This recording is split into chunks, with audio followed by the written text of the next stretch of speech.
Hey, it's Walter from Stabbing Westward, and you're listening to Brando, Appetite for Distortion. You know where you are.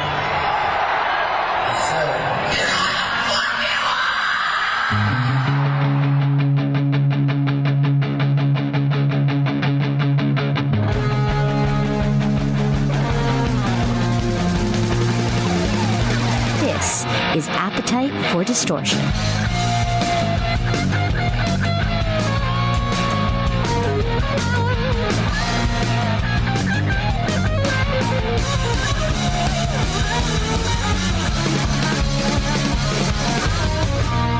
Welcome to the podcast, Appetite for Distortion, episode number 331. My name is Brando. Welcome, Mr. Walter Flakus. How are you, sir? Nice to see. I'm good, man. How are you doing? I'm doing well. I knew you were in Chicago, so I wore my Chicago Blackhawks shirt. I see that. That I got in the Chicago airport. Well, you know what?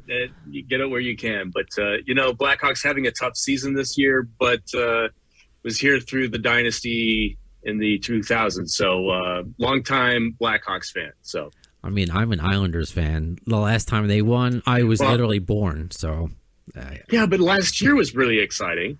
It was, and they remembered that they're the Islanders this year and have just been horrendous. So it's it is what it is. But I love it. I love the fact that we can just start off talking hockey. But because I was obviously excited, as we all are, about new Stabbing Westward.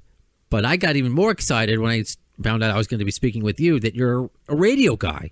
Obviously, yeah, I am as well. So that's why and now you're a hockey guy. So we're hitting on all cylinders right away. How about that, right? So are you you're in your home studio? So if you're watching on our YouTube channel right now, you have a studio set up, but is that in Chicago, or where are you right now? It is in Chicago. I'm in the Hancock, which is one of the big giant buildings along the skyline there.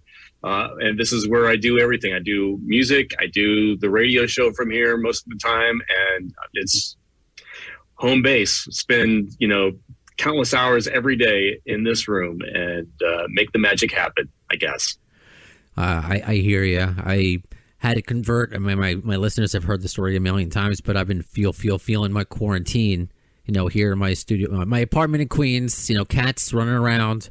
But I like it. It's cool that you can, I don't know, prior to the pandemic, I might have just been speaking to you over the phone. But I think it's a different world. And it's so weird because it's like, and I knew it as soon as we everything shut down and everybody spread to their houses to figure out how to broadcast from remote locations. You just could feel that it was not going to ever be the same again. Things were going to change, and lo and behold, within months, people figured it out, and now it doesn't really matter where you are, where you're broadcasting from. You can still make that connection, and it almost humanizes things because you're in your own environment with your cats and all of that stuff. And I can run to my kitchen. And I mean, there's a level of comfort. There's a level of humanity to it. I think it's actually a good thing. Yeah, comfort is the right word. I think you're comfortable where you are, especially in your home base. But yeah, I hope so. Interesting. Yeah, it should be. So how has your, life changed within these past year and a half, 2 years, and in regards to Stabbing Westward and the new album, the first one in 21 years? And I guess, first start there, because I guess we know how radio has changed. So how is it affecting? With the band, I mean, it's like we had shows planned. To be completely honest, we were planning to put this record out almost exactly a year ago than when it's actually coming out. Right. We've been working on this since we kind of got back together, Christopher and I, and I guess Stabbing officially got back together in 2016. So these are songs that we've been working on bits and pieces for the past 5 years, and originally it was going to come out last year, but pandemic happened, and then there was suddenly no hurry to get out. You can't promote, as a lot of bands figured out, well, we can't promote the new record, so we might as well do other things. And so we just kind of fine-tuned the record maybe a little bit more. We dialed in with the team, getting the team together. We have John Fryer, who produced and mixed on the first two records. He's back to help us with this one. We have the same guy that mastered Darkest Days with a Blister Burn Appeal, Tom Baker, mastering this record. So we kind of put the old team back together. And I think the extra time during the pandemic allowed us to be able to do that and not have to worry about all of the live shows and whatnot. I mean, we're itching to get back and play. We did one here in Chicago for Cold Waves, an industrial festival last September, but really that's the only time we've gotten a show in the past 2 years. We played opening for Bush the end of February 2020, and then of course everything shut down after that. So it's been crazy. So we're looking to get back at it. Record comes out on March 18th, and we're excited about that. The response has been fantastic. But the break has allowed us to kind of focus on that and kind of fine-tune some things. I got bounced from a radio job. I was in Seattle, lost that. Brought me back here to Chicago, though, which has always been home base. And, life rolls on. I know a friend, perhaps you know her, Alyssa, who worked on The End, right? Yes, Seattle? yes, right. Yeah. She's my counterpart, yeah. Radio, one of those, I never met her in person, but just one of those people you meet in radio online. Amazing person, super talented, and we both got let go on the same day. And it was part of the whole group of radio stations kind of, consolidating, where we're going to do everything from New York and LA, and everybody else can go find something else to do. And it's a drag, but luckily I didn't have to stay on the beach too long, and I actually got a call the same day. How about coming to Chicago to do rock as opposed to alternative, which, I mean, they're all terms these days. And this is the world I grew up in, so I'm super happy, and I'm loving life right now. I love that. And again, the radio tie, and I apologize to everybody, if except for you, if I geek out about the radio stuff from time to time, because you go back just like I do to college radio. And 100%. I love that. And I mean, for you to be on the beach, as we say, unfortunately, in the industry, it's like, how do you get rid of Walter? Or just the station. But I'm glad to see that you're out and about. And I didn't know, so I've only been to Chicago, twice, maybe 3 times. And I listened. I don't think I ever put 2 and 2 together. Like, I'm listening to the guy from Stabbing Westward doing these breaks. I liked your voice. I remember commenting that. Well, that's cool. I don't wear it as like, hey, this is you got to like me and listen to me because I'm in Stabbing. That's something I did. Actually, I did radio before the band took off. Right. And then there was a point when I had to make the decision: do I continue with my radio career? I was doing nights on a top 40 station, and I had benefits. I had all of the good stuff, but then I didn't want to live the rest of my life going like, man, I should have, or what if I had? I'm like, I can get back into radio. I'm going to take a shot with the band that Christopher and I have been working on for 5 years and see what happens. And it paid off. But, it's like, so I did radio first. Band thing was great. Did that. But then when the band thing was like, all right, writing's on the wall, let's kind of call it quits before it goes too far south and downhill. I went back into radio and have been, super lucky. I've had a great career. I was able to get back on the East Coast. I was in Albany for a while, moved from Albany to Sirius XM, or I guess it wasn't Sirius, it was just XM at the time. Oh. Then I bounced to Q Prime Management, worked with them for 5 years out in New York, and managed Metallica, Chili Peppers, Muse, the big ones. And then came to Chicago and kind of worked in alternative radio here, kind of rebuilt alternative after Q101 went away, which was the heritage alternative station here. Mm-hmm. And then found the love of my life in Seattle. So I moved to Seattle, and now we are both living here, and life rolls on. Love it. Yeah. Rock 95.5. That's what I would listen to when I go to Chicago. Yeah. I was listening. I don't know. Have you visited Jersey Jack Pinball? There, it's in Elk Grove, I believe. No, what? It sounds amazing, though. You have to go there. They have the Guns N' Roses pinball in the lobby.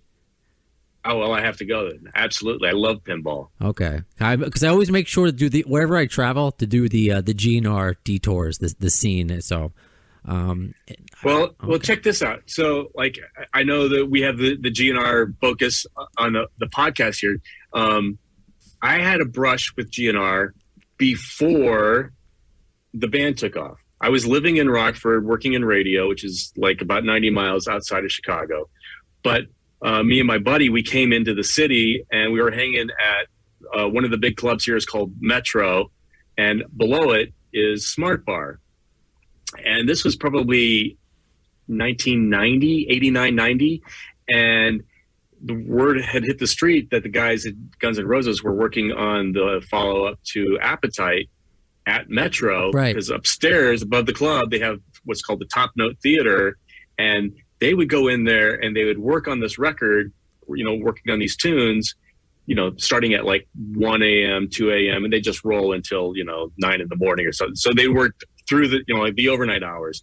But we just rolled into Smart Bar, the dingy bar on the bottom, like around midnight, 1 o'clock on a weeknight once. And there at the bar hanging out is Slash and just drinking and having a good time with the people. They were getting a cardboard box filled with beverages to take upstairs as they worked on the record. Duff walks in and the buddy I'm with, his name was Eb. He was just like, Duff, high five. And and it was like we were all long lost friends. I mean, they couldn't have been nicer, more down to earth. They just loved to be part of the people, part of the scene. And it was just like, that was so cool because the Appetite was already huge. They could have been just, like, I don't want to deal with any of these people, but they were a part of the scene and fantastic. I love that. And that stuck with me ever since. And then when you heard Use Your Illusion and some of the industrial influences that you could hear that Axl brought into the mix, it was just like, I actually felt more kinship with that band than I ever had prior to that. So pretty cool. That is cool. They have that Chicago connection with, Use Your Illusion and all of that.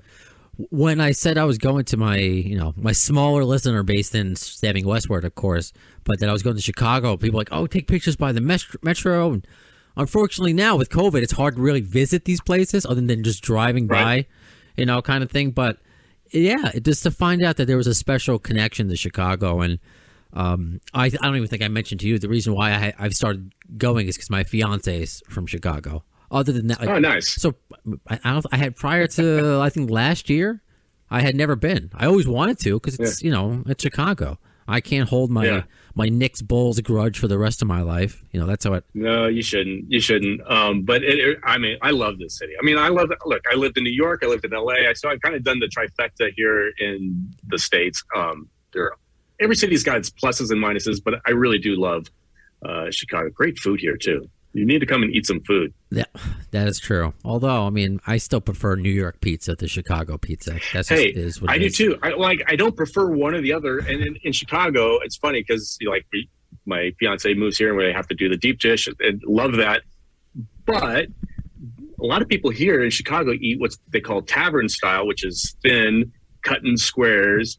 And that's really what people in Chicago eat, as opposed to they don't eat the mounds of stuffed pizza all the time. And when I'm in New York, you're doing the big slice and you're folding it. Exactly. Because otherwise, I would want just lasagna if it's just like those deep dishes. You know what I mean? But I hear it. Really is. Oh, that's brilliant. And you said the word GNR focus. I like to say it's a theme. Because everybody and their mother has a podcast. So what's my theme? Who really gives a shit who Brando is? That's how I look at it. I could have, whatever my love is, I could have done a Simpsons or, a horror podcast. Well, I guess, whatever. I can do a lot of different, but this is what defines me. And I navigate through themes, whether it's mental health or, whatever 6 degrees of GNR bacon that's one of the stupid phrases I've come up with. Well, I love that. Thank you. Cool. So prior to actually knowing your connection with the Metro, which just sounds weird in that sentence, but when I initially requested, hey, can I speak to Walter from Stabbing Westward? And the person, she knew that I had a GNR themed podcast and what I'm about. She's like, I don't know what connection if they have any, but I can ask.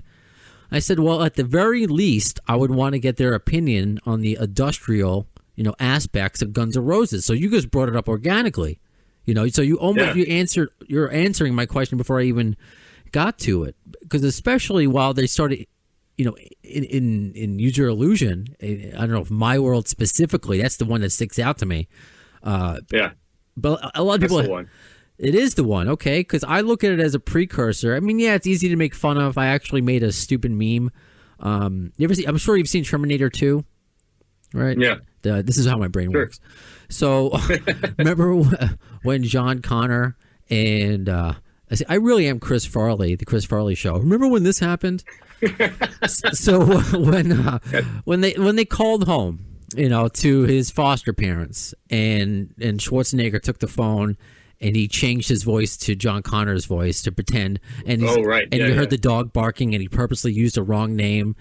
And he's like, as soon as the parents responded positively, knowing that, it's if it was the right parents, if it was really his parents, they would have said, "Oh, Wolfie's fine." You know what I'm talking about. And at the end of it, it's like, your foster parents are dead. So I did like a meme like that, saying, "Oh, do your foster parents like Guns N' Roses?" "Oh yeah." What's your favorite Guns N' Roses song? "My World." Your foster parents are dead. Yeah, you know what? Because it's not a typical Guns N' Roses song, is it? It's definitely out there. But the fact that Axl could explore that they could bring that in and go like, you know what? I'm enjoying some new sounds. I mean, we kind of grew up. We did the thing on the Sunset Strip, kind of did the Hollywood, the LA thing in the 80s. But there's this other world of music that's going on right now. And there's nothing wrong with bringing that in. And especially when you're doing a double album, you've got some room to stretch your legs a little bit.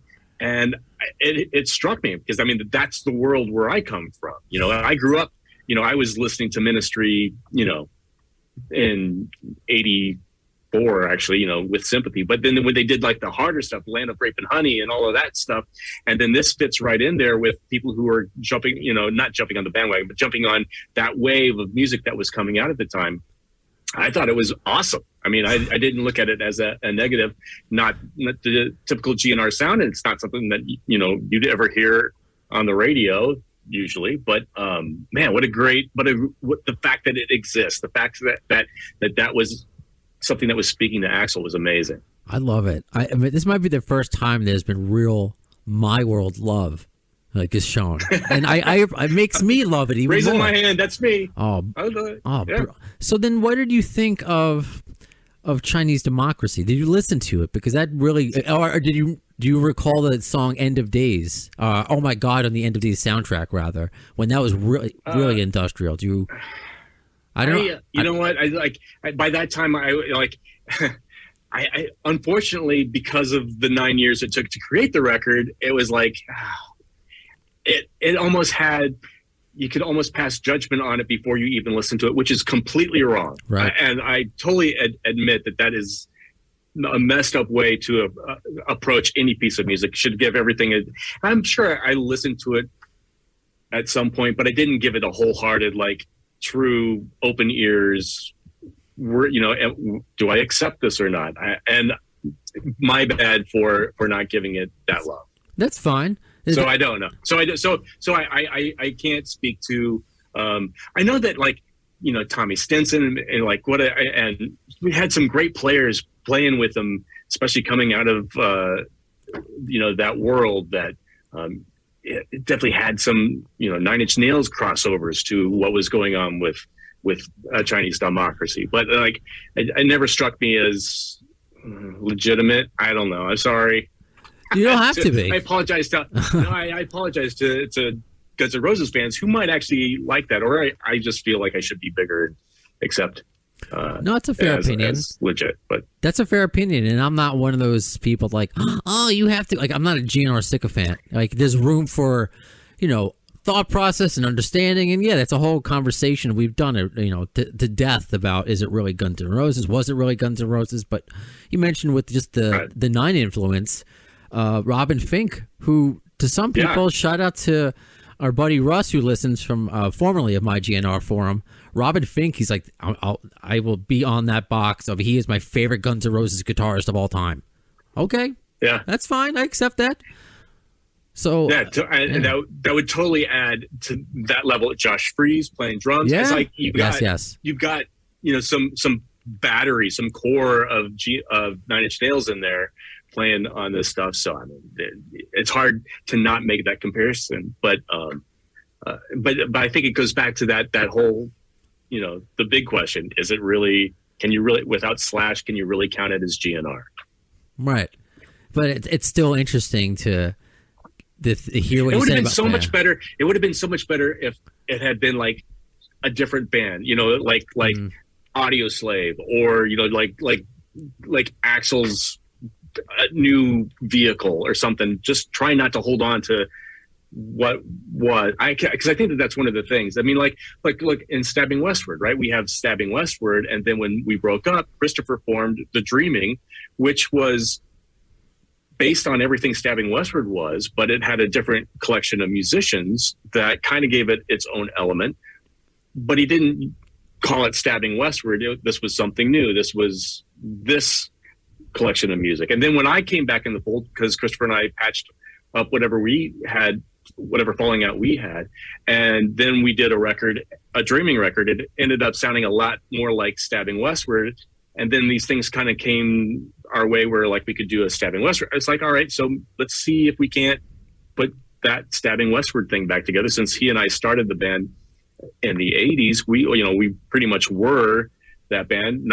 And then of course we became with everybody was in the band in the 90s, in the 90s when we had Jim on bass and Andy on drums and Mark on guitar. Everybody contributed to create the sound that was Stabbing Westward, but it all was the genesis from Christopher and I back in the 80s. And so when we put that back together, it's like, all right, now this is Stabbing Westward. And so when we do like the new record Chasing Ghosts, it's who he and I are, which goes back throughout the entire thread of Stabbing Westward. But The Dreaming was a different project.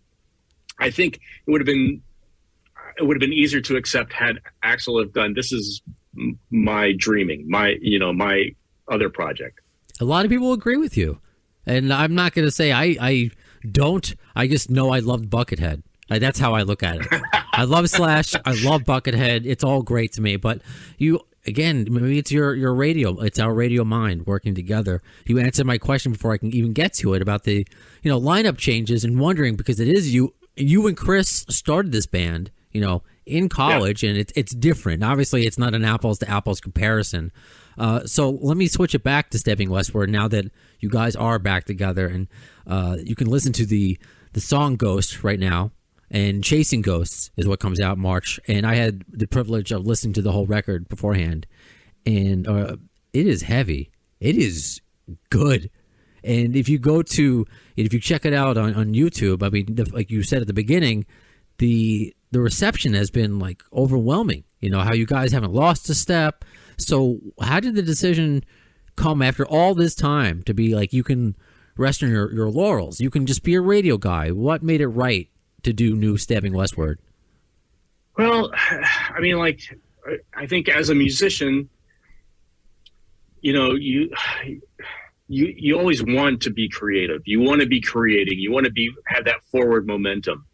And, Christopher's always had that with The Dreaming. Now, I kind of stopped because of the radio, the management stuff that I was doing. And I mean, I guess I still had my creative outlets and I would do things. But when I was back in the band, back in The Dreaming, and Christopher's like, hey, you want to do music again? It's like, yeah, I got some ideas. And then it was funny because we have a song on the last Dreaming record where I sent him some music. He put some lyrics that pretty much, and I wrote that music like shortly after the band had broken up in the early 2000s. He put some lyrics that he wrote around the same time to that music, and they fit like a glove. And it was like, holy crap, this is a song that he and I wrote together without even realizing it.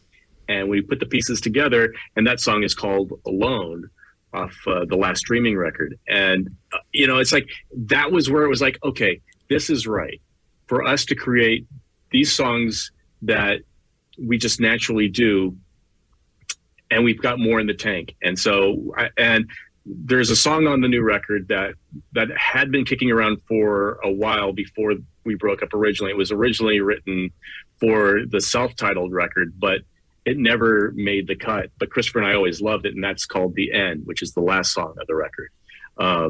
And it just was a great opportunity to showcase that. But everything else on this record is just stuff that we wrote in the past 4 years. And I mean, it's just for us to be able to sit there and also we were able to get rid of all of the label politics and all of the other band members. And so we could kind of focus on who the sound that Christopher and I started when we started the band way back when, and what are the things that we liked about Stabbing Westward. And we were able to do that and then pull in other influences from people like Carlton and Bobby who are in the band now and create what we have on Chasing Ghosts, which it's amazing. The best compliment we can get is when people say, you haven't missed a beat. You haven't missed a step. It sounds like you just picked up where you left off. I mean, that is the ultimate compliment. I mean, it because it kind of is. I think we lost our way a little bit on the self-titled record. A little different sounding than we were heading with Wither, Blister, Burn, and Peel and Darkest Days. And I think we built a fan base. We kind of lost it a little bit for whatever reason. But this kind of takes it back to on track where we would have kept going. If we had kept going in the direction of Darkest Days, this would be it with the technology we have here in 2022. So it's like it's a natural progression of who Christopher and I are, and it's awesome to be able to still make new music and have people appreciate it. We love playing the old stuff. We've been doing it for the past 5 years. It's going to be really amazing to play some new stuff and have people know it and be able to really enjoy it live as well. I mean, it just sounds like when you play this new stuff live, it's like you're not going to get a chance to breathe like right away with the title track, or not the first track, I Am Nothing. But I thought the whole album was going to be hard, but then you save the end for the end, of course. So what was the direction with that, I guess, to make it a heavy record? Or am I interpreting it right? Am I interpreting it right that it's a heavy record? I think a natural Stabbing Westward record has highs and lows, and I think there's songs like Crawl on this record, which kind of brings it down in the middle, and I think it's kind of the natural progression of a Stabbing Westward record where it might start heavy. I mean, Darkest Days, our producer Dave Jordan said, all right, you've got these songs, now turn it into a story. Well, we didn't write a concept record, but we went back and we looked at all of these songs, and sure enough, we were able to draw a line.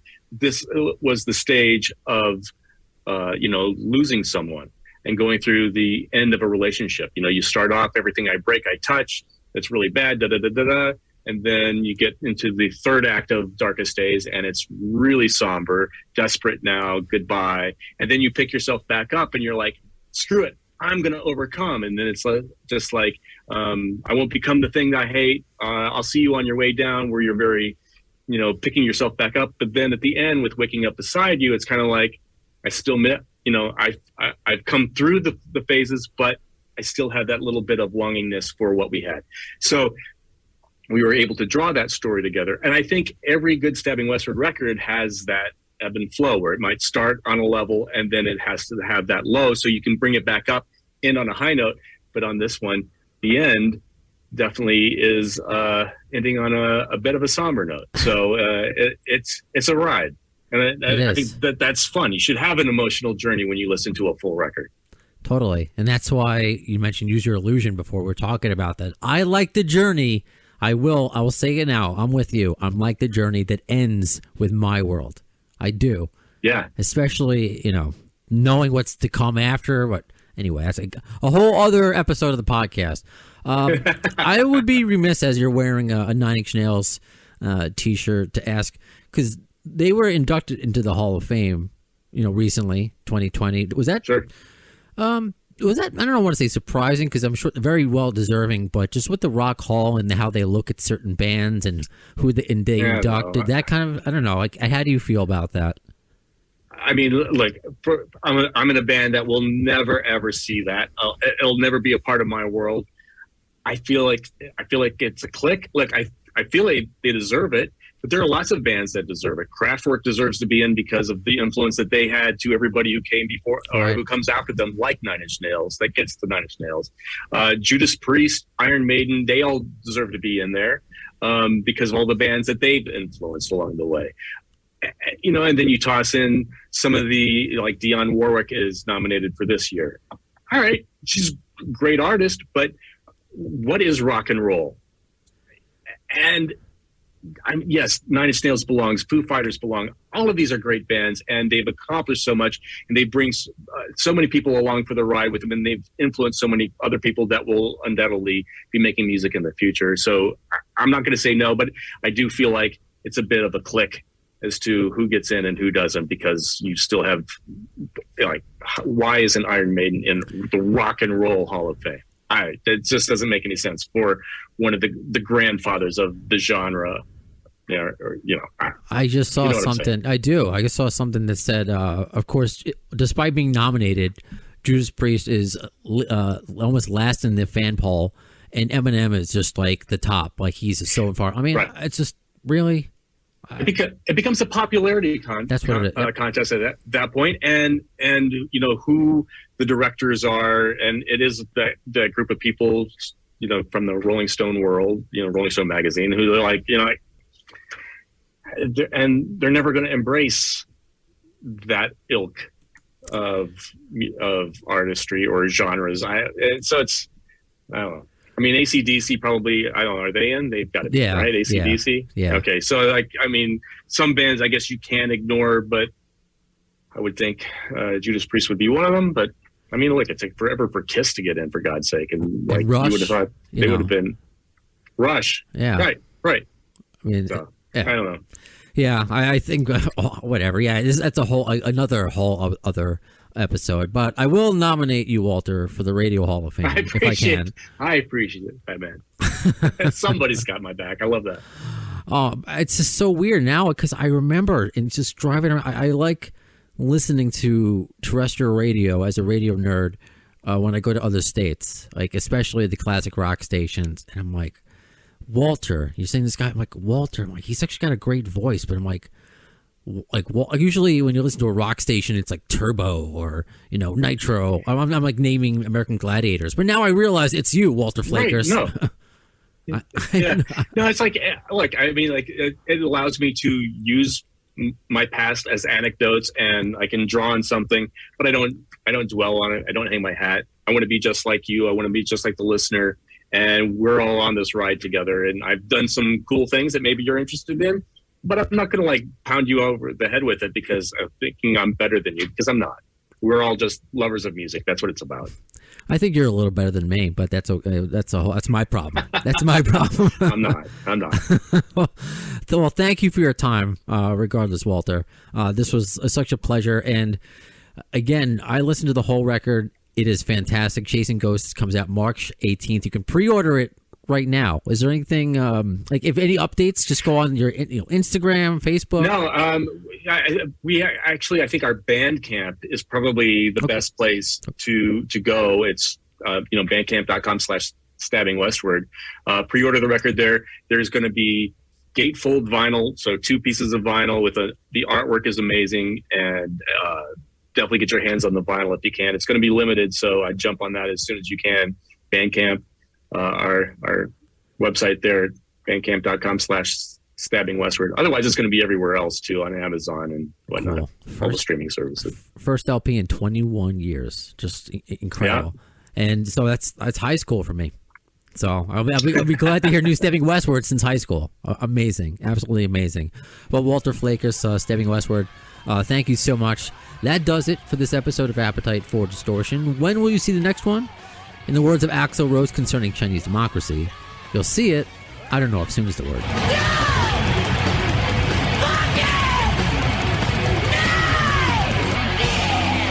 Thanks to the lame-ass security, I'm going home.